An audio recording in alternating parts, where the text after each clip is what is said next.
कराची में जाली गैर कानूनी नंबर प्लेट्स के खिलाफ बिला तफरीक कार्रवाई का फैसला। शहरी 5 दिसंबर तक गाड़ियों और मोटरसाइकिलों की नंबर प्लेट्स दुरुस्त करवा लें। गैर कानूनी नंबर प्लेट्स वाली गाड़ियां जब्त की जाएंगी। एडिशनल IG कराची जावेद आलम ओडो ने खबरदार कर दिया।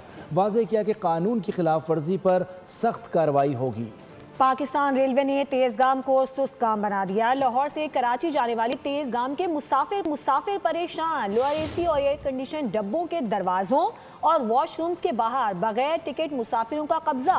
टिकट लेकर सफ़र मुसाफिरों को परेशानी का सामना। मुसाफिर कहते हैं कि तेज़गाम को घंटों ताख़ीर से चलाया जा रहा है। तमाम ट्रेनों को पास करवाने के लिए तेज़गाम को जगह जगह रोका जा रहा है। रेलवे मिनिस्टर हनीफ अब्बासी ट्रेनों मयार को अच्छा करने का झूठा दावा तो कर रही हैं।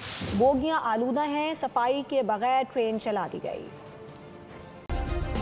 सब्सक्राइब करें और बेल दबाएं ताकि कोई खबर रह न जाए।